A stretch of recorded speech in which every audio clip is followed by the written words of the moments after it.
So, we're here for another episode of Fatherhood Fraternity. Fatherhood Fraternity podcast, where we talk about issues that men go through, fathers go through in real life settings. We're in the barbershop as we always are. Indeed. I'm going to let you, Jay, tell us where we are. You know where we at. We at 417 Agler Road. This is Different Strokes Barbershop. The old 360, the new Different Strokes. I'm Jeremiah Williams. You can call me at I_Rockwell. I'm a pastor to my man Norm. Hey, Norm Strick in the building. Yeah. Keep it simple, baby. And I'm DJ Durrell, aka your favorite. We have our person who always gives us the question of the day in the building. Yes, sir. I'm in the building. Rob Phillips, one of them Different Strokes boys. Hey. And then Jay, you brought a guest again. Oh, that's my man, 50 grand. I'm going to let you introduce. This right here is the tailor. If you don't know. This is the Clothier. Oh, yeah. This is the man I need. Put the flavor on it. This is Gary Jones. Jones Select. Soup engineer. What's good? John Select here. Yeah, we spoke about how, Jay specifically spoke about how well your services were for him, and we talked it up, and I'm like, after the show, we need to just have you on the show. Like, we gave you probably like a 10-minute plug, so it's like, we might as well just have you on the show and have you talk to us, not just from a father point of view, but from just a male point of view, because, why not? Nah, for sure. Why not? Yeah. So appreciate you taking the time to come and talk to us. And whenever you have anything to say, chime in. We'll get your background in a little bit. Yeah. But we're going to start off with our question of the day. So, Rob, in the barbershop, there's always a question that gets discussed. Every single day, we have a few of them. Yeah, so just give us a sample of what the question of the day will be that has come from the barbershop. Well, I'll be honest. Today, with the theme that we have going on, I've got a few of them. Cool. Let me do an icebreaker, though, and start with this, fellas. Let me ask y'all's opinion. When is an outfit outdated and too old, and you're ready to throw that outfit away?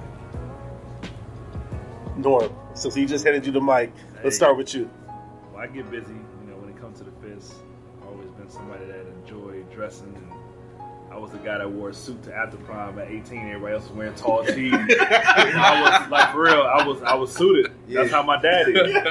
My dad is like the Steve Harvey type, the Magic type. That's how my dad get busy. So I learned from my dad. Yeah. So, man, I don't know. I guess it changes with the times. You got to see what's popping at the time, or when something don't fit. Obviously, that's probably number one. When it don't fit, you got to get rid of it. You got to lose weight, or you got to do something. But for me, it's more so: can you buy timeless pieces? Do you buy things that literally last forever, or are you buying stuff that's trendy at the time? Yeah. So for me, it's more so: is it timeless? Can I buy stuff now that can go on forever, or am I buying pieces literally for this time and this moment? And I would look at it from the aspect of how it wears. Like if something is worn out, if the threads is hanging out, if you know that it's beat, it's faded beyond fixing, then it's time to let it go. But the thing is, Jay, stuff like that is actually trendy. Like distress is one thing. But that's vintage. That's how it works, though. It gets distressed, it gets a little faded, and it looks good. You know what I mean? That's I don't know. I guess it just depends. It's a thin line. It's a thin line between distressed and wore out. You know when something look cool, you got a couple holes in your jeans, but you know when your jeans is beat down. Facts. You know when your jeans is beat. Part of the reason why I asked this question, y'all know because y'all work with me every day. I got outfits and jeans from 15 years ago that I wear in here, and they let me have it every single time. Facts. Facts. But here's my thing. I appreciate your openness. Oh, me too. Matter of fact, the Air Forces I got on right now, I wish we could get a visual. Shout out to Rob Air Force One. Catch that visual. Shout out to Rob. Cover my ankle up. Check us out on the link below. See Rob's Air Force with the zoom in. Oh my! I got you. What are those? Oh yeah. But here's my thing. So a lot of my stuff is all about what can I do with it.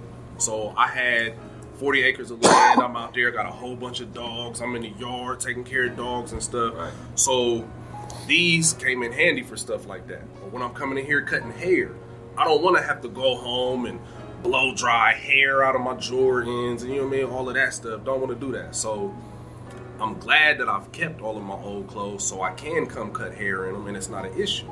Now when it's time to get fresh, y'all seen me. I'm gonna go holler at Gary. You know what I mean? Get the little Taylor game. Shout out to Gary. Shout out to Jones Select. You know what I mean? Yo, Taylor now. Yeah. check it out. The fact that you said that. So if we look at something like footwear, so say if it was a pair of Timbs, right? You get a pair of Timbs, you rock them, they fresh. Now they not fresh no more. They beat. 2 years. Now those become your real work. 2 years max. Yep. Now they become your cut grass boots. Mm-hmm. So I feel like you have to keep your style fresh. That's why I said it's a thin line between distressed and like wore out. So you got an old pair of Timbs that you can't erase the scuffs out. Now it's time to retire them. Now them become your official work boots. Right. And then you get a new pair. Now your new pair is when you go out and you style and you fresh with it. And then you have your old pair. And then you recycle them like that. But I feel like everybody don't know that. Some brothers ride their Timbs till the wheels fall off. On lean. Like, On you know, lean. somebody have like the lean on the back of it. Yeah. And that's the improper way to do it. Just like I was saying about the jeans. You got distressed jeans, that's one thing.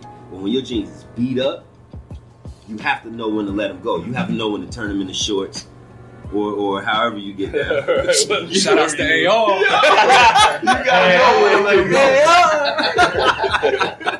So I'll let you answer. Look, what are your thoughts? My chime in, I think it really just depends on what type of clothes. I mean, when it comes to timeless pieces, meaning like dress clothes, when it comes to things like that, it depends on the era. Because when you talk about trends come in and out every year, right? So in Europe right now, you have the larger size clothes that are starting to come back in. So oversized are going to hit, the States in certain areas is going to start hitting those trendy areas like New York and LA. And Ohio will be later before we start to really trend into that, right? Columbus particularly. Exactly. Columbus will get it. Columbus will be the slower pull. But when it comes to things that you wear, you just have to look at like what is timeless, what is trendy. And then it really, to me, how I break things down is age group and demographic as well. And then what do you do? So for me, I'm looking at, is it timeless? Is it something like a navy suit or a black suit? Because even those things can maybe be trimmed up in the leg to be a little bit more efficient for where the times are now. And then sometimes it's too dated. Like for me, if I see a suit and the shoulders are too big and the pads are big, it's like, you know what, just go ahead and get rid of it because it doesn't have a natural shoulder, it doesn't fit as good. So to me, I think it really just depends on what type of clothes. You talking casual clothes, you talking jeans, and I think you would apply it based on what it is. We just go from there. So Gary, check me out. Why is it that you think that Ohio is behind? And I'm saying behind because you'll say something like a New York is a little more fashion forward, right? And Ohio will catch on later. Well, there's not really a demand here in the work industry to really have your game tight. So like, majority of the people that I work with, which are executives or they might be athletes and things like that, they travel, right? So they'll go to the markets where people are going to size you up regardless. When you walk in a room, they're going to look at what you have on. Yep. And unfortunately, the room here is a little bit more casual. So people will allow you to be, you may be a mover and shaker and don't look like it, right? So people here, they may not show you what they car, right? But their house could be crazy. Their bank account is crazy. When you go to other cities, like, it all speaks of who you are and what you do. Right. And if those things are moving and shaking, they won't even let you in the conversation, let alone when you get in the club. So like the culture in different places is a lot more progressive. So when I go to a LA or New York or DC, and those places are like Capitol Hill is more like white shirt and navy suit, it's very clean and conservative, but again, Ohio, it has a tendency to follow like its leaders that are around. And so unfortunately, we don't have those progressive leaders that are fashion forward that have that national pull. And that's just my opinion. And for what I see too, I mean, just Ohio in general, like Gary's saying, we don't have those opportunities as well because not everybody is coming here to expand or to make something happen. You know what I mean? When we don't have teams in Columbus, right? Yeah, there's no professional team. Yeah, like Cleveland, like Ohio is different between Cleveland, Cincinnati, and Columbus. Absolutely. Like Cleveland is a little bit more fashion forward than Columbus is. I'm from Cleveland, so I know. Like we get busy up there. So like, you got more black ownership. You got a lot more. Exactly, and there's a lot more places to go and shop for certain things. So Columbus is always behind just because of that reason. There's not a lot of places to go shop. You know what I mean? It's not, we don't really know what's popping. We see it on the rappers or stuff like that, but where do we go buy it? Right. You know what I mean? And we don't have those black leaders and again, you have those people that are on those teams that they have the money. Yep. And so they have the influence and they can actually sustain those black businesses. Because what happens here is that, like, even for me, it's like, I'll go to Portland, I'll go to DC, and I work with people that they see me on site. It's like, G here. Right. Hey man, call everybody. He in the city. Whereas I'm at home, and it's like, oh man, I get him 5 years later. You know what I mean? And I'm, I'm still grinding. But the point is that, when you had those, you got the Cavs, you got, the Browns, you got the Indians, or you go to Cincinnati, you got the Bengals, and you got the Reds. So then you have our people from our community that want to always look fresh, and they're going to spend that money. And then people are going to follow that. So here, that culture, which you have Ohio State. So now here, you a celebrity if you work with the past Ohio State guys. You know, like who do we have that are celebrity that are known here? Is it Bow Wow, right? Who hasn't been back in 15 years? Right. Blue Jackets. Exactly. Yeah, right. But, and again, those are different demographic of people. You're right. And you got to, right. So how do you connect with those guys? Kind of goes into my follow-up question. Do you feel like, because you're in the industry, you see hands-on what's going on with fashion, do you feel like there's a difference, especially here in Columbus, between, let's just call it what it is, white people and black people when it comes to that fashion? Because I see places like Easton, Polaris, Tuttle. When I go to these places, I see 80% white people.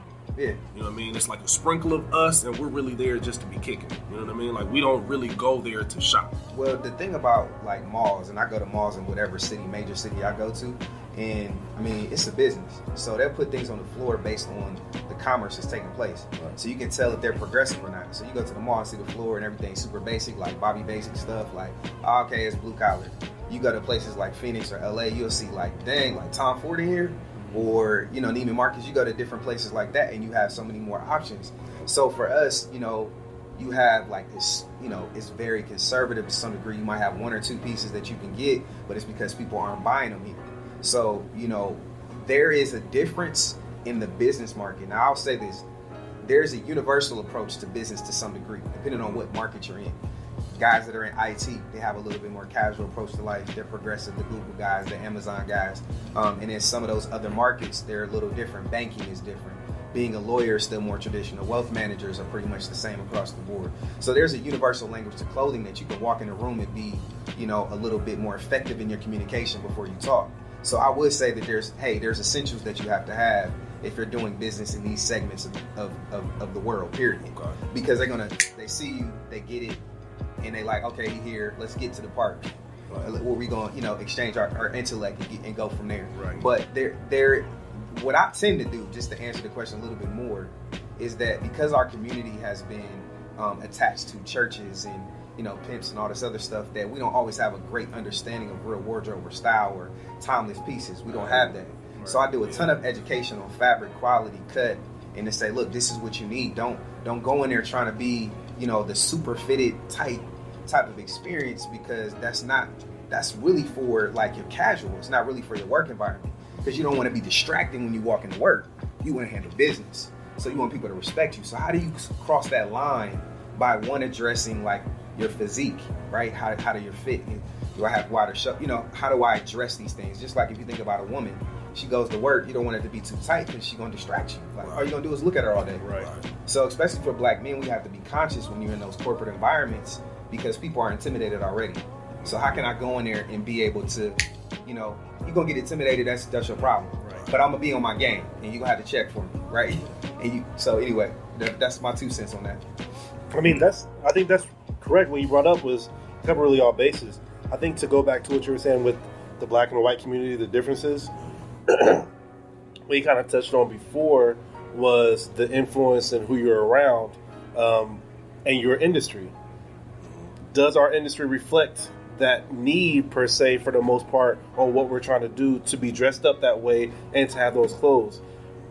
Do our influences tell us that we should even know what these brands are, know what this fabric is, or know what these areas are? We don't. If our influence is hip-hop, we see that reflected in our malls and our shopping centers and everything that's around us in our community. Yeah. Right. We see liquor, we see gun, we see all that stuff that's all in our influences.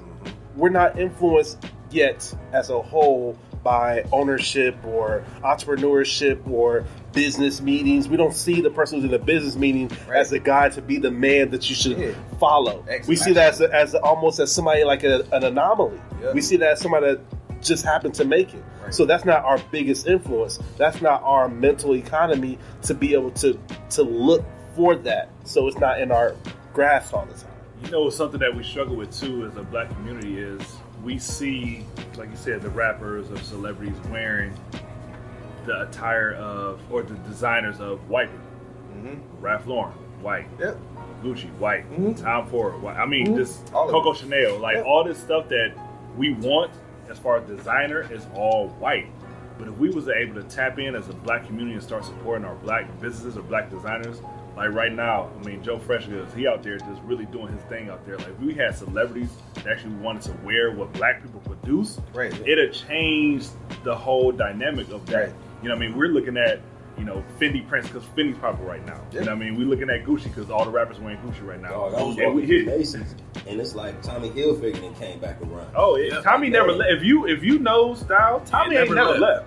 With just certain things change, like polo. It's in your face now, though. I Well, walk yeah. through the mall, and that's the first thing I see is the Tommy section. But just like Ralph Lauren is a timeless classic piece. Like, 50 years. we've been wearing Ralph Lauren since forever. My dad, we wore Tommy, not Ralph Lauren back in the day. And to this day, that's what I like.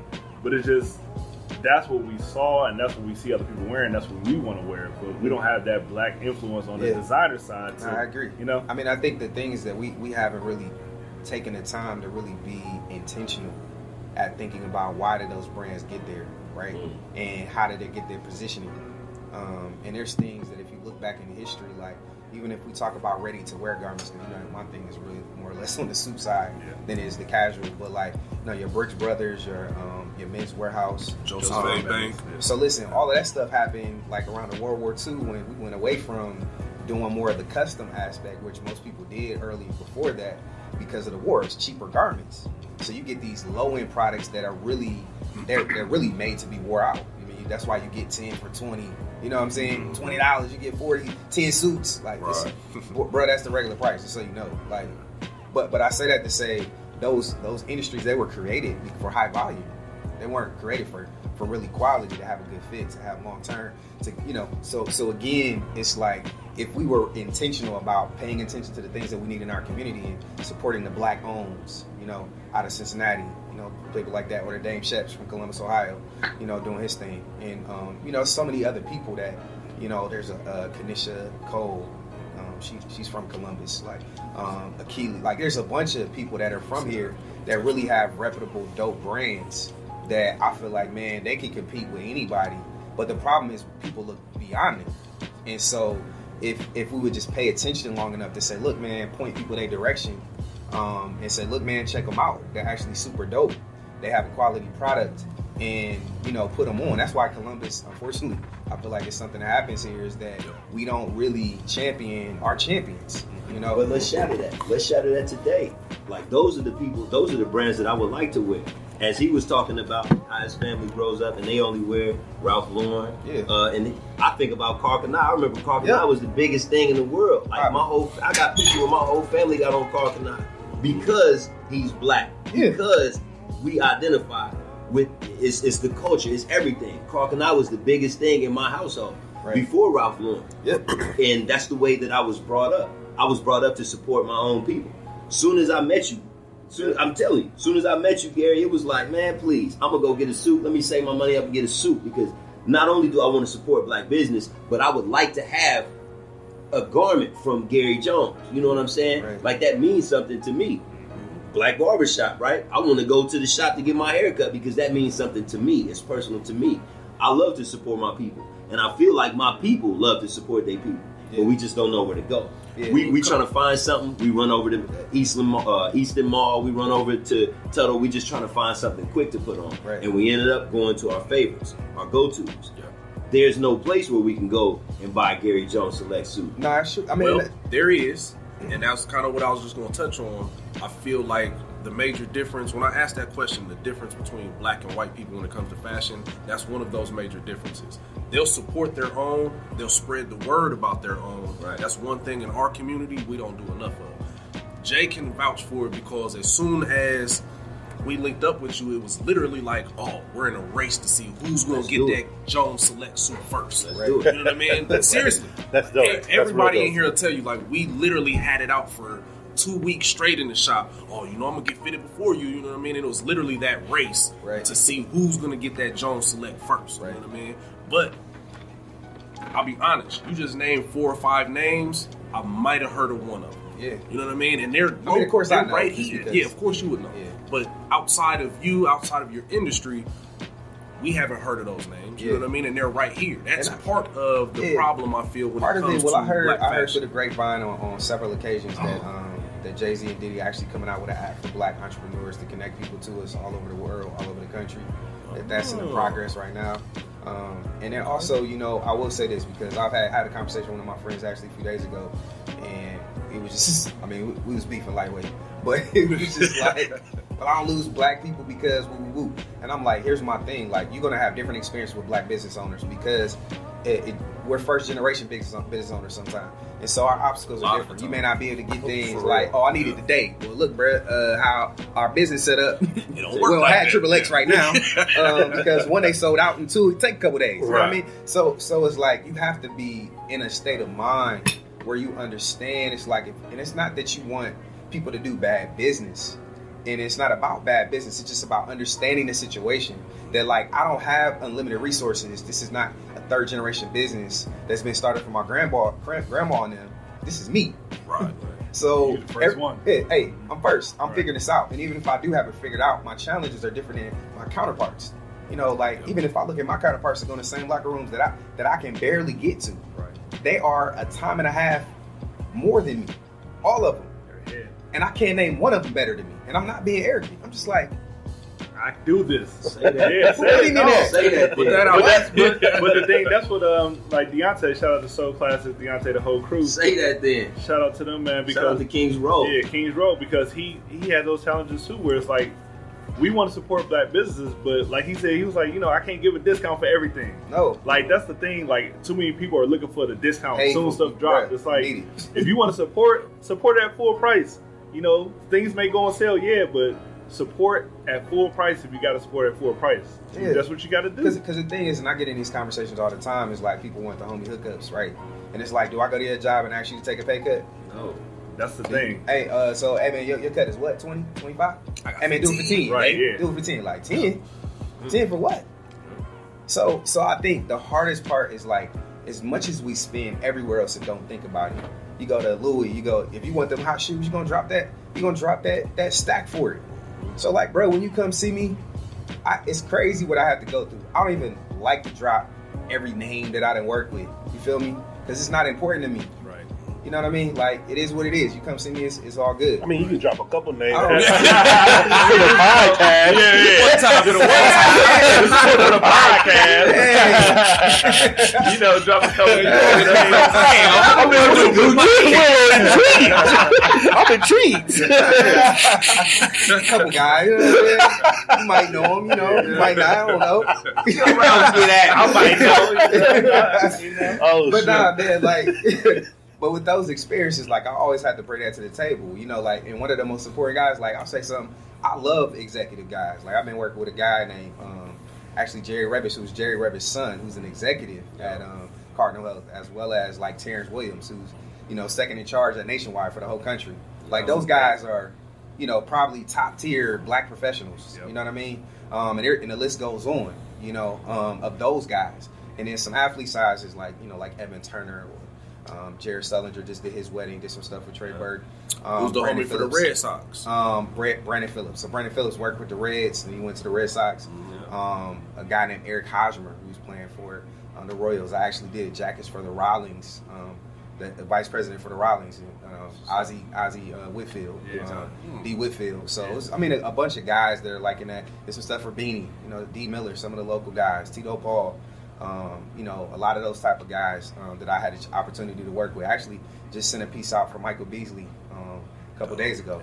That's Yep. dope. Yep. So, and it's a whole nother conversation about the style of that. But we ain't gonna talk about Right, it. everybody's style is different sometimes, you know, but you, you know, they paying you, so you got, you know, Right, do it. right. Like this. Like that loud. Yeah, he like that. He Yeah, man, listen, all I like said, Let's touch y'all. on style later Yeah, on. yeah. It's a part of his fashion show. But nah, but my point is in saying that is like, you know, it's cool. Like those people, and honestly, I've worked with some great people, and I think that they're great for what they're doing. Their careers are awesome. Like, you know, they money, not my money. It's all good. It's just like, you know, I appreciate the support when people do allow me to service them and do things for them. And I can say like one of my favorite people probably was Jared Sullinger. Like, you know, it's to talk about that experience, because I guess that probably would be cool. But I went all the way to China in February. I was out there for 10 days because he's playing out there in Shenzhen. Went to the Great Wall, went to talk to him, and I have been working with him for a while. Went to Toronto before that, and so then, you know, he wanted me to come to the wedding. So I actually went to the wedding in South Beach in Miami. Had 11 people, you know, so you T-Dials and a lot of, you know, his Jules brother, and JJ, JJ, JJ. Dad, you know. I actually played ball with JJ. Yeah, so all of those guys, you know, and that was just probably one of the greatest weddings I ever seen, from just how it was facilitated, because he's just such a great dude, you know. And I got to see him play, you know, just amazing, talented, well-rounded, normal guy. You know what I mean? That honestly makes me feel great when I get to work with people like that, because I'm in that situation to really just help them, you know. I'm not there to take advantage. I'm not there to up the price. Like, I'm just there to work with them and do my thing. Yeah. And so, and those dudes, man, they bless. You know, they work with me, and Dave Lighty. Like, it's been a lot of guys that come through and work with me, and you know, I just appreciate being able to reach back and, you know, talk to them still, keep up with them, and keep progressing the brand. Yeah. That's crazy that when you do something you love, that can take you all over the world like that. Yeah, like, that's crazy. such a dope, inspirational thing to hear, and that you're doing something that's helpful to the community. Like, we're looking good because of the job that you're doing, and your name is getting around, clearly. And now we're just trying to make sure that we all know. I'm up next. You know what I'm saying? Yeah. Ming Lee, I'm sorry. I got to leave, girl. I'm sorry. I might have to, you and AR might be on the next race then. The first race was me and Jay. Now I might be on AR on the next race to see who get that next Jones select. Check it out real quick. If you can run them names of some of the people that's in Columbus, where we can go and get garments from them. If you can just run them names one more time. Yeah, so, start with Jones Select again. Who I look for. Yeah, I mean, for all your upscale, you know, jackets and blazers and after 5 attire, you know, work attire is gonna be Jones Select all day. But when it comes to that middle ground, you got Dame Shep. You know, Shep has he's in Atlanta, right? Yeah, he's in Atlanta, but he comes back and forth. His shit to Man Pro, he'll take care of you. So, you know, that's my guy. East Sider. You know, we stay in contact as one of the homies. And then Kanisha Cole, she's out east as well, younger. She just came out of a design school. She's cold. Like, matter of fact, I think a couple of my dudes take their jeans to her. She cold. Yeah, with the tailor side. Yeah, flat out. She sound. She's a tailor, but she actually designs and does joggers. And to be honest, I only met her once, but like I just love her energy. I love everything I see about her brand. Matter of fact, yeah, I've heard, I told her that I support her. Like, I told her, and when people, like, I see females, she makes dresses, and like her approach to it is very progressive, and I can see her making it anywhere. You know what I mean? And I see people all the time, but I don't always endorse them, especially like that, to be honest. But she cold. I'm telling you, she cold. She next. And so, like, I love her stuff. There's who else here that I really, really like. Obviously, you got your Soul Classics. There's a staple in the community. They doing their thing. But from a casual side, I'm trying to think if I'm missing anybody else. But Dame is probably your go-to for that middle ground, for hoodies, for jeans, and, you know, all that in between. Kanisha would be your female plug. Joan Madison, if you're going for like prom and all that kind of stuff. Joan is like she like my sister. You know what I'm saying? She right out east. And she got a dope spot. She does, you know, kind of like rented tuxedos and stuff like that. But it's a bunch of black, like, I mean, honestly, my whole network, to be honest with you, yeah, I mean, and there's people that I really, really get behind. Keely, who's actually a cousin of mine as well. He just did Fashion Week. He does dope stuff for females as well. But on the men's side, like, it's still kind of lacking. And to be honest, like, I actually touched the middle ground of, like, I've done jeans and joggers and all that stuff before, but I really don't have the time to focus on it. So I just focus on what I enjoy as I'm growing the brand, and I'm going to start doing some more casual. That mid ground is my taste, because me, I'm more of a, like, clean, like, in between. I'm always going to dress stuff up. But I'm a chameleon because I can do whatever. Right. I just have a preference. And that's how I think I would say was something that I always wanted to do too. Is more that casual style. But, like, I guess it depends on your environment and your friends. Yeah. You know what I mean? All that changes. Yes, so me, I was always like different. Like, I always wanted to do a little bit different, dress different. Like I said, I wore a suit to after prom and after prom. Yeah. So that I get that from my dad, but then also that's just how I feel. And then living out in Maryland for 3.5 years, like, when I tell you that elevated my game, like dressing, I went out there and I thought I was straight, man. Them dudes get fresh. And I was like, oh, I got to step it up. Mm-hmm. So that literally changed. Yeah. DC, that whole, I mean, we talk about after work, you know what I mean, happy hour, it's a happy hour everywhere in DC. Yeah. And they coming straight from work to happy hour. I'm talking, maybe take the tie off, keep it casual. Man, them dudes get fresh. They checking for you. They checking. Walking in that door. Them chicks checking for you. The dudes checking for you too. Like, hey, they clean. They'll let you know too. Hey, man, you fresh though. You know what I mean? Whatever they work. That's life changing, man. I'm telling you. Every time I see you out, Gary, you got a suit on. We was at the neighborhood bar. You know what I mean? At the neighborhood bar. Gary and hood bar for real. Gary and suited, booted, and everything. Oh, yeah. And I'm telling you, that changes. We talked about it the last show. That changes your whole way of thinking. Now you want to be in different places. Now you speak different. Now you carry yourself different when you dress. Especially when you know you dress well, you act different. You make better moves. You know what I'm saying? And that's sorry to cut you off, but it just made me think about it. And that's from the personal, like, your point of view. But think about who's being exposed to him dressed like that and being clean and being at a bar and that exposure, like, damn, I really could dress up. Yeah, I don't have to be like this. I can get a nice suit and still be cool. Yeah, I don't have to do that. And that's the third party exposure that we don't even get to see that much of, period. But when we do see a Jones Select and you see your people stepping up, then it makes you want to like reevaluate a little bit, which is part of the reason why this show is going to be important, because as fathers, sometimes we think about that last. And fashion is important still for our branding, our example, our the way we walk, and who we plan to be. Yeah, and I think, I'll touch on a little bit about my start and the reason why, you talked about your father and that relationship. And so for me, I had an uncle who went Uncle to... Tim. You already know he coming. Uncle Tim. I had an uncle, man, and, real talk, man, he would always come home and fresh, like coming home from school, paid his way through school, ROTC, engineer. But, man, he always had a bad one with him, though. He wasn't just fresh. I'm like, who's coming home for Thanksgiving? Who's that? This is my new we share a girlfriend. Like, it was early. I'm like, nah, we got a girlfriend. You know what I'm saying? So, but that influence was powerful. He came home, red BMW, super clean, white shirt. Like, okay, my dad really wasn't that person for me. So then I had another, guy who's an author, and, like, they just took care of their family, like, took care of business. And so, that influence was so impactful. That I was like, wow, this is what this looks like. This is how he handles himself. This is how you do it. And then when I started to get older, then I in my first fashion show, which was at Independence, came to school in a suit because I didn't want it wrinkled. It really was that simple. And my mom wanted a nice picture. It was really something that stupid. Mm-hmm. But then I came in and Mr. Osborne was like, hey, Jones. Mr. Jones. I was like, oh, I'm Mr. today. Yeah. Shook that hand. Yeah. And then I went to class and the ladies called me Mr. I was like, oh, yeah, we on to something. Oh, yeah. We on to something. So I walked in this fashion show, right?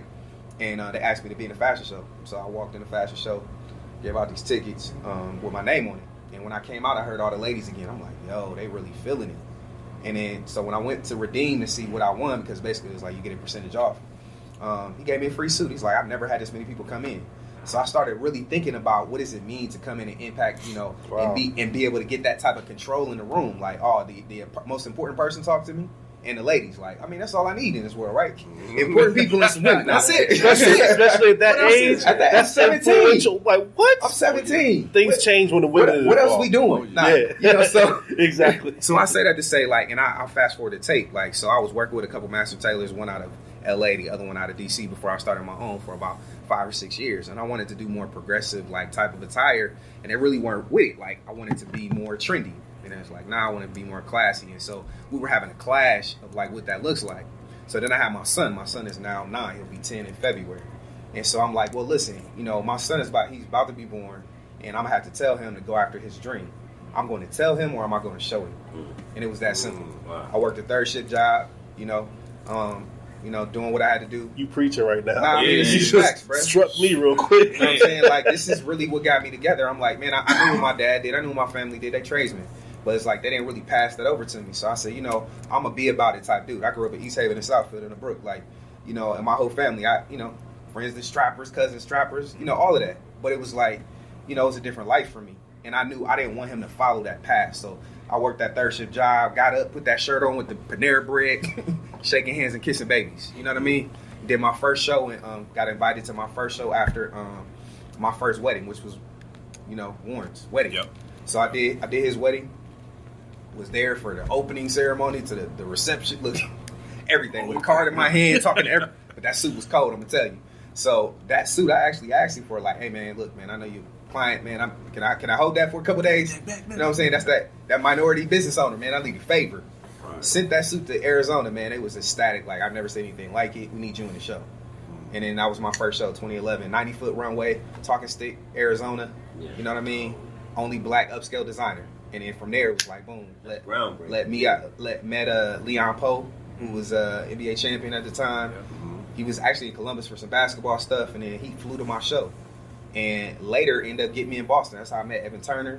That's how I met, it's crazy. So my point is saying that is like, as fathers, our sons are going to follow our example.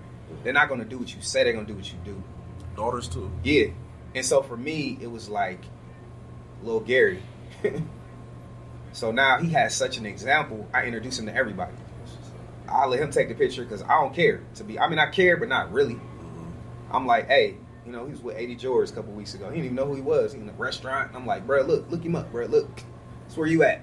This dude on TV. Man. He's like, he had 300 yards. I was trying to tell you, it's Eddie George, man. I'm just trying to, hype him up because he ain't playing right now. But my point is like the impact that it had on his life is what I wanted to transfer was belief. Like, you can do whatever you want to do. These dudes is men like you. Period. That's what it comes down to for me. So my passion, my drive, it really comes from like one, being a father and trying to do something that I never had. You know what I mean? That's really what it comes to. And that's what really has been a caveat for me to come back in the community and do the stuff that I do, like in Urban League and some of that other stuff, because I know I needed to see a black man that wasn't no wimp or no punk that didn't come. You know what I mean? Like somebody that was like about that life to some degree that can relate to me. Right. And it's like, yo, this is what it looked like over here. Like, it's money over here, bro. You just clean it up a little bit. And just think about it. When you're thinking about seeing a man in a suit or being dressed up, or if you just see a guy, period, first thing you think about, it's comedic, but it's like, it sucks that like you got to go to a job interview or you got to go to court. Yep. These are the things that you hear. Or a funeral. Or a funeral sometimes. Okay, so let me speak from a different point of view, because like Gary said, I grew up in East Haven. Mm-hmm. But it's crazy the way we're connected, because my dad and his Uncle Tim play golf together, done business together, you know what I mean? Like, all around good guys. But us as a black community don't get to see black men in that type of a light often enough. Yeah. So me being lucky enough to have the pops that I did, he would take me out on the golf course when Uncle Tim and Tim Holston, who's a judge down in Dayton, all of these guys would get together and play golf. I was privy enough to, sit around and hear some of these conversations, see how they get down. So I think it was 4 or 5 years ago, I was playing with Uncle Tim. My dad does a golf tournament every summer. Uncle Tim plays in that tournament. It's called the Lunch Meat Classic or something like that. So Uncle Tim was telling me, you need to get with my nephew. You know what I mean? He does custom suits, custom clothing. He's trying to get everything up off the ground, yada, yada. You should holler at him. Right. And at the time, I'm like, I wear jeans and Air Forces all day, every day. I'm not worried about no suits, none of that. So it was crazy when we linked up. I think I seen you again at Royale Cigar Lounge. Yep. And we got to talking. It's like, hold on, man. Your Uncle Tim? Yeah, that's my uncle. You know what I mean? So it's like, oh, shit, let's get it going. You know what I mean? Now that I'm matured a little bit more, I want to step up my fashion. You know what I mean? Mm-hmm. I want to be able to step out to a place like that, a Royale Cigar Lounge. I want to say that was the grand opening, your birthday / grand opening, you know what I mean? Right. So it's like, I want to be able to step into a place like this instead of wearing a polo sweatsuit like I did. I would prefer to step in with, a Jones Select custom suit, you know what I mean? Or shirt and tie type of a thing. But with us in our community, it's like you said, more times than not, if you see a black man dressed decently, it's like, oh, okay, job interview, court, you know what I mean? Things like this. Or corny, or just like came for money. Exactly. It's like, it's one of those things, like, you hear the people who are fitted. Sometimes they will wear suits in school, and if you're wearing a suit to school, usually, it's something's wrong. Police are super cool. Yeah, exactly. You church boy. Your grandma was like, today, huh? That's deacon. That's the deacon. You know what I'm saying? Like that's what I'm saying. Junior. And just think, like, even just that ridicule will make you not go back to school wearing that same stuff. We don't have that in our eyes and our vision or our exposure. How do we change that, though, dude? Because I'm all about solutions, man. How do we change that? Where do we go from here? Like if that's the stigma is that you got a suit on, you must either be in jail or something like that. How do we switch that to where this is what we look like? This is how young black professionals look. You know what I'm saying? So what I would say, man, is part of my program, man, which is called Style Camp. You're gonna hear a lot more about that. Style Camp. I haven't even launched it yet, officially. So what it is, man, what I try to do is honestly, I bring some of the guys I work with. It's a guy here named James Ross. He actually is like the regional guy for Walgreens. He manages about $1 billion, right? So, like, imagine that black man, Southern school, doing his thing. Been up here about 1.5 years, doing big things. So he came to the Urban League to talk to some of the brothers, kind of like coming out, trying to get back reacclimated to the community. And they was looking like, I'm like, yeah, man, this dude right here, he looked like you. You know what I mean? He worth some money. Yeah, I mean, but I mean, he's sitting in there, clean cut, and then son got 3 boys, son's got dreads, beautiful black wife, like you know what I mean, like guy doing his thing. And I think how we change the culture is really celebrating the guys that actually are doing well and putting them in front of the community more and talking to them so they're not as unreachable, And I always try to connect that and say, look, man, y'all, come back and have a little conversation sometime, talk to people, and try to make it cool. Like I try to do my part. Like I try to do what I can to come back and to do what I can, because like sometimes there's a disconnect because people are like, I don't need a suit. I was like, that's cool depending on what your profession is, but I disagree. You'll always need a suit. I think you always need, and it's not just a funeral. It's not just, sometimes you want to take your lady out. Like, you know what I mean? Like, if you want a chick magnet, bro, you don't understand what I'm saying right now. But listen, the level that, never mind. What I will say, that's what I'm saying. That's what brothers don't know, and that's what I'm saying. Say that. That's what brothers need to know is that when you go somewhere, your suit is the statement. That precedes whatever you say. That'll start the conversation. Man, that is it. That's how people perceive you. We talked about perception and how people look at you when you walk up. Yep. If you show up and your clothes ain't kept, your shoes is dirty, if anything, people is going to judge you based off what they see. But if you show up and you put together well, and not only do you have on a suit, but it fits well, everything is matching and coordinated correct, clean, man, they're going to treat you like Mr. versus that nigga over there. Yep. You know what I'm saying? So the question you asked, I love it. I immediately thought you're doing it already. So you remember we had the conversation this morning when you first came in. You told me, bro, I done went and got my son some Chelsea's. I bought my son some Chelsea boots. This sounds amazing. They have them that young? Yes. It sounds crazy. Oh, okay. But I got super excited immediately as soon as you said it. Like, hold on, what? Because touching back on this, as much as I saw my pops and Uncle Tim and guys like this, it was never like, I'm not going to say pushed on me, it was never really given to me like, well, maybe one day or maybe you can dress like this or any of that. It was like, well, nigga, go get some clothes from the children's place, you know what I mean? And make sure you got a good suit for Sunday for Easter. Go to Burlington. Yeah, you know what I mean? But I love to see how Jay is already making sure that his son realizes that it's okay to dress up and you know what I mean, dress nicely and take care of yourself and how you appear to others. But B, he's taking it a step further and actually getting his son into it to where now I feel like Ben Hameen, his son, he gonna step out one of these days in a suit and Chelsea's and kill us all. Like, take pride in himself, and that's really what it is. I took him to K&G yesterday, y'all, and he's growing. My son is 11, so he's in that stage where he's growing rapidly, right? So he didn't outgrew everything he got, so I got to buy him all new clothes. And as he's getting older, I understand my son. My son likes to go out and not be seen like to put on in front, but he likes to go out. So when we go out, he wants to put his best foot forward. And I can't get my son dressed with no Timbs on. Not knocking Timbs, because he got a pair of Timbs, but it's like, nah, you need to know the difference between getting dressed and getting fresh. You know what I'm saying? You can put on Polo and Ralph, but you need to know what it looks like to put a real suit on. And so I can't wait for the day my son come up and get fitted and get a tailored joint. He can't get it now because he's 11. He grew out of it. I will be for growing out of his suit. But man, when you get about 15, 16, when it's time for a winter formal, I'm not going to rent him no tux. I'm going to get him a suit. I'm going to buy him something that's his and he can have that.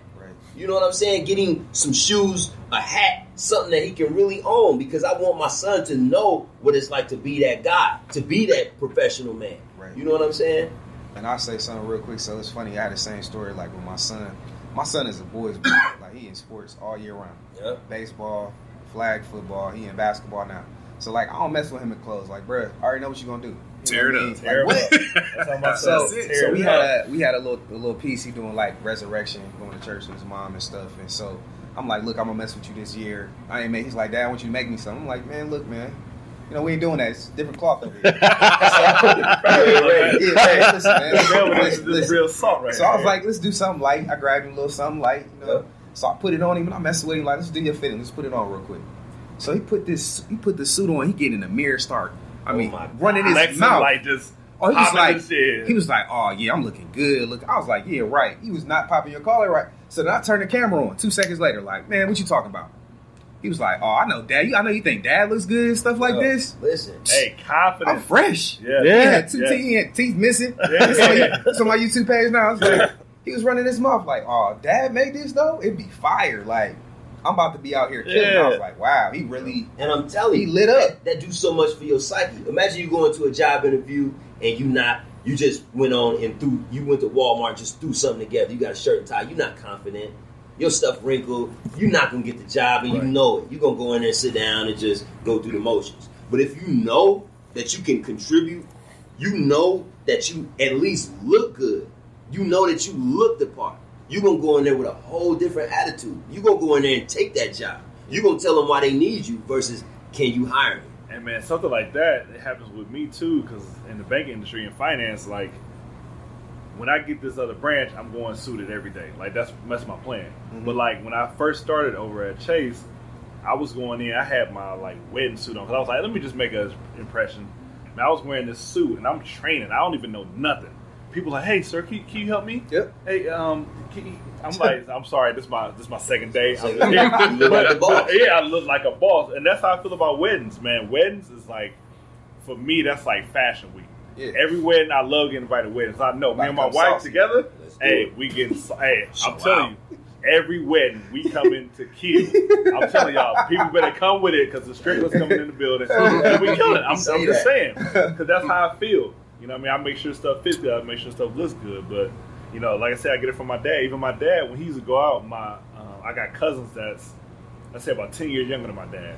So they just call him Norm. You know what I mean? That's his uncle, but they used to call him Norm. They used to watch my dad get dressed on Friday nights. Him, my Uncle Eric, and my Uncle Dutton. Like, these the dudes in Cleveland, like niggas. Them sound like some Cleveland cats, right? Hey, Eric, Norm, Ducky, Norm, and Eric, together, the trio, they knew. Yeah. They used to sit on the bed and watch my dad get dressed, put stuff together. That's what I wish he would have did.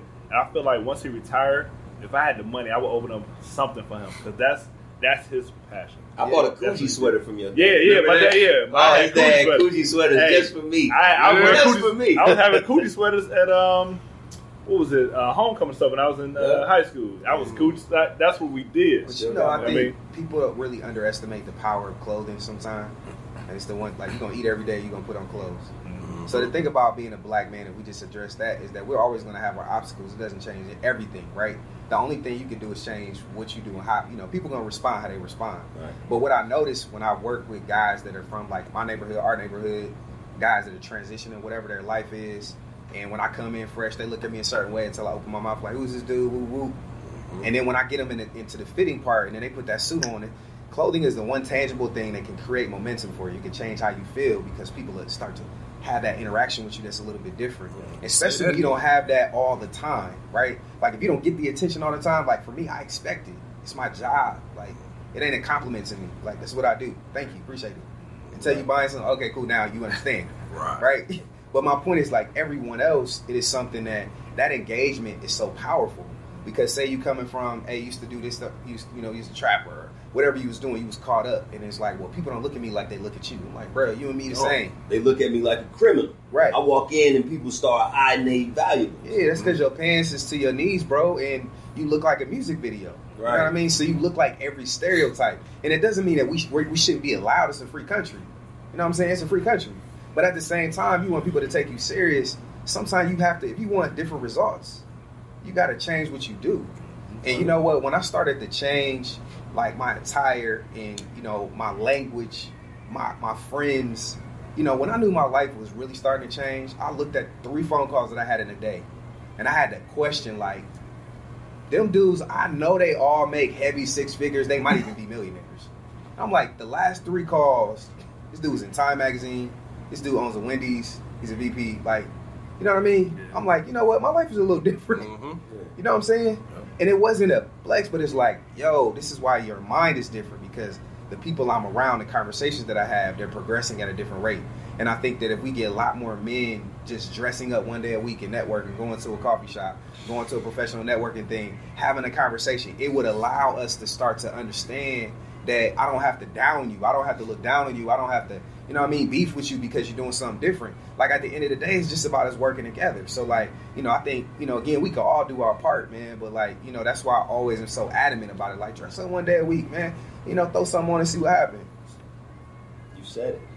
If brothers was to come together and at least one day a week, maybe even once a month, because everybody don't have it like that. If we came together once a month and we all came together for the sake of dressed, looking good, actually dressed, and doing good, and networking though, networking, we would come up. Think about how nice that Royal Cigar Lounge was when we all showed up on your birthday. Everybody was in there, was moving and shaking. Everybody was good. They're like, what you wearing? I'm like, y'all know what I do, so whatever you want to do.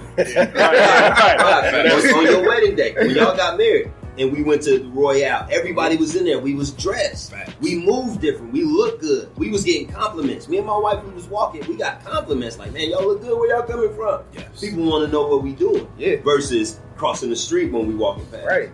You know what I'm saying? And then it's always a complaint, like, man, there's nowhere to go. So I'm actually in the works of, like, trying to figure out, because I always do all this exclusive stuff. I need to stop being so much like that. But it's like, I would love to host an event. You know what I mean? Like, even if it's once a month or once a quarter, where we start actually, like, look, man, making it a red carpet, throw out, you know, type of situation, because, you know, sometimes people need to go, you know, and I hear a lot of women, to be honest with you, when I'm talking to them, they like, yo, I want to wear an evening gown. I want to, you know, that I want to pull out that little black dress. Yes. And I want to see. Calm down. Easy. But no, seriously, I've heard that too. Like, my wife, she from DC. Oh yeah, she get down. So she here, and she like, there's no way for me to wear these. Like, she got heels. She like, I can't even wear them. There's nowhere to go here. Or people look at you crazy. Right. Yep. But like, for us, I mean, we was in Chicago for our anniversary. It was the 3rd year, and she was pregnant. Mm-hmm. Man, we was in Chicago. We went to Signature Room, the 99th floor. We came down, and I had this gray suit on. This is before I really started getting stuff tailored, but it just fit. Yeah. Gray suit, you know what I mean? She had this fur on, her black dress, and people was like taking pictures of, we are nobodies. Mm-hmm. They were taking pictures of us like, hey, where y'all from? What y'all do? And we was like, you know, we just here kicking for the anniversary. Like, we ain't tell them nothing. Oh, I done started lying. No. I play for the Bears. I don't look like no Bears fan. I might be a backup. And if I play basketball, they know I ain't playing for the Bulls, but it's just like, I was manage money, baby. Right. That's what, I manage money. I'm financial advisor. Exactly. But no, but that's literally what we need. And I think about, like, when we try to go out, like, we need somewhere we can go that we can dress up, because everything out here right now is like, the rules, casual. If we had a place where the rules are strict, and you have to get in, you have to be dressed real nice. Yeah. That'll change it. But it's gonna take our energy. But the thing about that is that, one, to be honest, we don't have enough establishments that we physically own, right? Facts. And then it's not supported enough for us to really, like, people be talking, but it's like, bro, that means you gotta go. Mm-hmm. you got like the Hen Quarter. Anybody heard of the Hen Quarter? Yep. Right? So it's like, so it's like owned restaurant. Yeah. So my point is like, it's people that's doing stuff, but jump on it, you know. And it's like, whether you because for me, it's like, man, we can host the night, but then it's like, it's gonna be a ticket, because, you know, we gotta make sure the bar is covered. Exactly. We gotta, you know what I mean. I already got an event in mind and everything. Like, we're gonna get the tour bar, and all it takes is and all kind of listen. That's what we need. And then we have so many excuses on why we don't show up. Something happens, and the weather would be cold, and that's where you lose out on opportunities, because my man right here is wanting to do stuff for us, and we don't put that energy back into him that he put into it, and that's where it has to change. Mm-hmm. So we're speaking about fashion, and I want us, before we even close out, just for us to have something practical for the people to like, who are listening, to go home with, like, fashion basics. 3 top fashion tips. Like hygiene, those things that guys can have, from the blue collar, white collar to stepping out on New Year's. Like, what are some things that you should have in your closet or that you should change about your style to just step it up a little bit? Yeah, I mean, I would think that, I think the complicated part is that you have so many different people with body types, right? Yes. So I think you have to really start with the body basics, right? We call it, right? Which is really like, look at your type, you know, if you're athletic, are you tall, you know, where are your parts that you have issues with fitting, and then you find something that complements that. And so sometimes when you're off the rack, you really have to search. I mean, and everybody has this problem. It's really normal, especially for black folks, because the clothing is really not made for them. So it doesn't matter, you know, if you've done anything in the sport, you might be lucky. If you're a smaller guy, you might get away with it, right? But really just finding something that fits your body. And I would say, you know, I always believe in eras. Like, you got an era, 20s, you're going to dress a certain way, your 30s, your 40s. Right. And so what I would do is try to find something age appropriate, right? Yes. You shouldn't be looking like you at 17-year-old prom, you know, and you're 45. Like, bro, dial back a little bit, right? Exactly. So my fashion, you know, my tip would be, honestly, just find something that fits your body, you know. And then, you know, from that point, you move to color. Honestly, man, people's hue is very important. You know, and when, you know, as a black person, the darker you are, honestly, the more color versatility you have. You just have to find, you know, something that mixes with your palette a little bit more. Yeah. And a great way to know that is, like, where do you get a lot of compliments when you wear a certain color? You know, you're old enough now where somebody like, hey man, every time you wear that shirt, like, bro, that's clean. Like, I don't know what you did there. And it's like, it may not even be the fit. It could just be that color. Right. You know, ask your wife, ask your significant other, shit. Right. You know, Exactly. So start there. Find a color, find a cut that fits you. You know, and then dress for the occasion. You know, I think the worst thing you can do is, like, you know, it's underdress. You can always take something off, right? So when you're showing up to, you know, an event, especially if it's black tie or New Year's, you know, that's an occasion that you can really go over the top. But if I was a person that was going to advise you, you know, it'd be like, where are you going? What are you doing? And what are you trying to communicate? So, you know, before you walk out, you know, if I'm going to a banking environment, I'm not going to dress like I would if I'm going to see an athlete. Yeah. Because he don't understand that. Right. You know, so I think, you know, figure out where you're going and what message you want to send. What is your brand and who are you? Right. And so really a lot of the answers are on the inside. So a lot of the conversation I have is really finding out who you are. And then sometimes, you know, if you don't have that opportunity and you don't know that, you know, it's just better that you have a conversation with somebody that can really help give that guidance, you know. And with that said, go ahead and put that contact information out there for Jones Select. All right, yeah, so it's everything is Jones Select, JONESSELECT, jonesselect.com. You can Google it. I'm on YouTube, whatever you want to look at. Facebook, on every platform. Instagram, it's all under Jones Select. So office is I got an office downtown, actually nationwide at Neal. It's appointment only, so I ain't giving out my address. Smart guy. Know somebody. Smart guy. Don't come knocking on my door. Don't call me, I'll call you. Nah, I would take you, man. Just hit the website, all the information's on it. Yeah. Fellas, y'all got some more questions or anything y'all want to bring up when it comes to fashion, fatherhood, men? We had our conversation about being mature in our fashion a little bit more now, but like, what else do y'all want to talk about before we close out as far as this whole want to touch fashion? on one thing if y'all don't mind. I know I've already talked to Gary about this. I hope I'm not letting the cat out the bag too early, but I did speak to you about doing a early spring fashion show. You know what I mean? So I kind of just want to plant the seed in these people's minds that's listening to the podcast. Be on the lookout for that, because Gary will have something super fresh for y'all come springtime if he don't already have it for you. But just be on the lookout for that. And I kind of want to touch on, Jay brought it up, we've all kind of spoke on it today. What are we going to do as us 5 black men sitting here around this table? What can we do to help spread the word about Jones Select and these few other local black designers, and kind of just make it, I hate to dumb it down, but make it okay within our community to dress up and take pride in, you know what I mean, take pride in your fashion and your upkeep. I think that you have to be able to know your influence, know your audience, and know how you can make him or all of them be seen in an effective way. Like, if you're known for dressing, you have him on your Instagram page. Like, you have an outfit that he put together on your Instagram page. If I know that I have a podcast, we have him on the show. Right. That is us doing our part to do that. But also, you have Facebook questions of the day every day that gets numbers. I do that. You could have a question that can be like, what about fashion or something like that? And you can allude to it and that, or you can just ask a question like, yo, who are some vendors that I should be reaching out to for Black Friday? Because let's promote Black businesses for Black Friday. Let's think about that when coming to the holiday season. Let's make sure that we all buy something Black. There's a way that anybody can use your platform and your audience to get to know somebody. All it takes one person to see one name 3 times, and you be like, "Oh, who is that?" Like I've seen him on 3 or 4 different pages, and then you brought him up. I'm like, "Oh man, let's actually sit and talk to this guy." Be more in touch with our community. Exactly. Go to these networking events, pass out a card, pick up a card from somebody. Like, just share.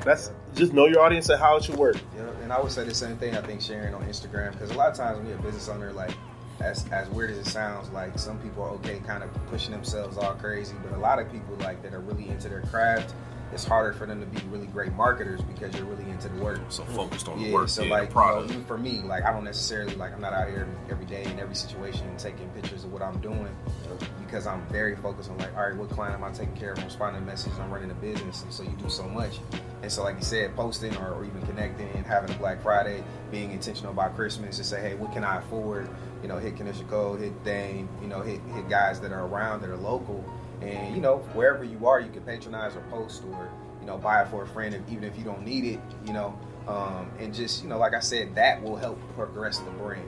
You know, one of the best compliments, it was funny, one of my clients' father was like, man, you everywhere. I'm like, I'm trying, you know. and I know my personality, because, like, my personality, I'm not necessarily, like, the loudest dude in the world. I'm not a dude that, like, if I don't know you, I probably won't even tell you what I do unless we really get into the conversation. Right. Because it's like, it's not really my swag. Like, I just do what I do. And if you know it's cool, we can talk about it. And I met a couple dudes like, man, we was just cool. You ain't telling me what you did. I'm like, yeah, man. I'm not that type of guy. Exactly. So it's harder to have that alter ego as you know, like you really have to turn into something else. And sometimes you do. You just need people that champion the brand. Yeah.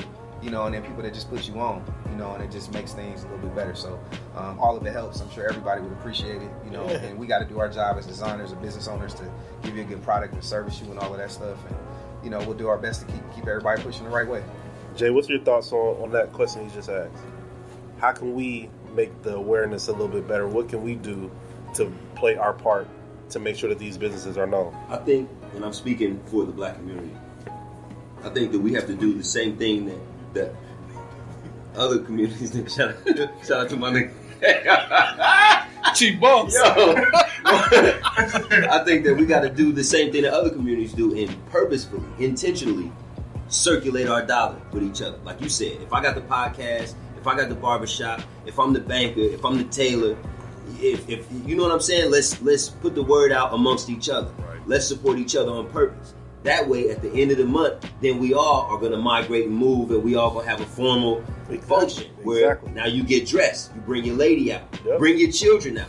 Let's bring the whole community out. What I love the most is the Maroon Arts Group. The Maroon Arts Group is doing it in Columbus. Quietly they doing it, but they making such a loud impact in our community. Mount Vernon and 17th, they got a plot of land. How many times have you went out there this summer and partied with your people? Right. My family said, my children said, it feel like we had a family reunion. They got the bouncy house. They got the barbecue grill. We taking pictures. They got music. I'm buying trinkets and gifts and clothing. I'm buying art. All in this one plot of land. I'm buying food, all in this one area. You see what I'm saying? And if you don't know, you miss all of that love. You miss all of that family, all of that culture. And so we would really have to spread our word throughout our community. And as far as fashion is concerned, like we all know what the look like. Let's look like that. When we come through, let's come through suited like that. All of the sweatshirts and t-shirts and jeans, that's cool. But at least once a week, let's move like that. And I don't mean Sunday when everybody going to church. I mean like once a week. Even nowadays, church, you ain't got to dress up for church no more. Like how businesses have casual Friday. What if we in our community flipped to where it's not? It's formal Friday, Fresh Friday. That's what we doing on Friday. Now everybody's suited. Now you see kids. Now it's Fresh Friday. You lame if you ain't got a suit on. Hashtag Fresh Friday. Let's make it like that. That's all. You lame if you show up to school with Jordans on. Now we ain't do it. It's hard bottom It's hard bottom day. This how we moving now. Let's change the whole thing. Let's flip it all upside down. For me, I say starting in the household. You know what I mean? Word. My son sees when we get dressed. Mommy, Daddy, y'all look nice. You know what I mean? He sees what we do when we get dressed for a wedding or when we go out. So starting in the household for me, and then also maybe just trying to put an event together like once a month, Jay. Find a venue, something like that. Yeah. We may not be able to do once a month right now. Let's just get it started. Maybe do something once this summer just to say, look, we start here. What if the redo changed into the redo? We're doing that. And we hit the casino up or something like that. No, seriously. We have to start that ourselves, but we also need the OGs and the leaders that's out there doing it to support it. They got to support it. Yeah. They got to support it. So Indeed. I think that you got some. Yeah, I do. So to touch on, Jay brought up something about community. So I just want to read this real quick because I brought this up in the shop a couple months ago, and we had probably 2 weeks worth of conversation over this. The lifespan of the dollar in the Asian community on average is 28 days.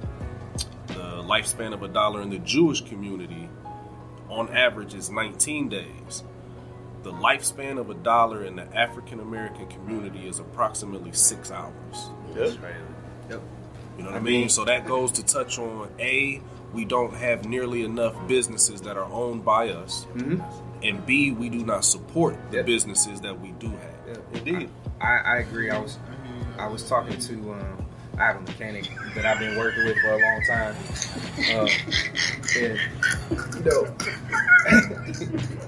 Bro, we're in a barbershop. So Sorry, bro. I'm sorry. get him out of here. My bad. But nah, man, I think it's terrible to say that we could be on a watch. You know, like if we don't take that personal, obviously it's different as a business owner. So I try to support as many people as I can because I know what it takes to have survivability. And so, like, you have Christmas coming up, so you got guys that get normal checks. You know, like barbershops get busy at that time because everybody trying to get fresh for the holidays. You know, you have other people's businesses, like, you know, you do a retail business. You know, but a lot of people, they're doing Cyber Monday and they're shopping online, and so they don't really, you know, have the same interaction with that smaller black business that you got to go out of your way and around the corner and get to. Right. You know, so it's not always the same type of traction. So it's just one of those things that, you know, again, I think it's all about culture change, and all we can do is do our part in getting the word out. Talk about brands like Kinetic Codes or, you know, other people that are out here and just like, man, go check them out because they're really dope. And then once you see that, because, you know, I consider myself as a person that like this is what I do for a living now. You know, for 8 years, it's all I do. And so, like, if I endorse somebody, it's like, because I've been watching them, right? And I'm like, she's so cold. Yeah. You know what I mean? So it's like, you know, it's just like you're looking at another barber. You know what I mean? You're going to be like, he cool, but, you know, he ain't this dude. Yeah. You know what I mean? Right. And so we have some real leaders and movers, you know, that are in the city. Like, I always feel like we're a lot sharper than we give ourselves credit for. Man, some of the guys that go out somewhere else and kill it. Dude, we create trends, man. Yeah. We are the trendsetters. They look at us when we do things. All the white people try to mimic what we do. We are trendsetters. We do this. Yep. We just have to show it in a positive way, in a positive light, you know?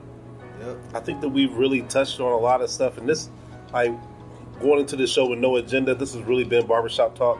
Like, we've really been able to talk and discuss about stuff that I feel is necessary, and I think that we'll be able to look back and people will be able to hear this at any time and be able to understand where we're coming from, and I think that they can get some jewels out of this. So I appreciate you coming in and sitting with us throughout the whole show. Last time, you can plug yourself one last time. Make sure you... 2 times even. Yeah, definitely good. Jones Select. Jones Select. On IG, YouTube, yeah, all that. Select. I know where I'm going now for sure. Let me borrow your Yeezys. Just start following Jones Select on my IG now. There it is. What's up? So, appreciate it. Final words from the fellas, and we'll be up out of here. Yep. I'll say that before. Okay, cool. Oh, yeah. I'm gonna borrow AR Yeezys. I'm gonna be You took my hey, flash. go gadget. That's Adidas. I don't mess with Yeezy, man. Cut it out. I don't mess with that dude. Norm, last final thoughts. I'll say, man, take y'all ladies out every once in a while and get fresh, man. You know what I mean? Just Friday, Saturday night, just take her out somewhere nice. It could be a bar. Just get fresh, you know? Have a good time. Buy your son some hard bottoms. Talk about it. What I say, man, is first, man. Don't matter where your budget is, ball on the budget. It You is. gotta go. You may not be at the Jones Select price point. That's okay. Figure out where you are, get in where you fit in. You know, be still straight. Yeah. I mean, at the end of the day, it's about progress. It's about self-esteem. It's about showing a different image. You know, and the only way you're gonna do that is you gotta be about it. That's it. Facts. That's it. That's it. Well, that's it. We up out of here, y'all. Till next time. Fatherhood Fraternity Podcast. We holla at y'all.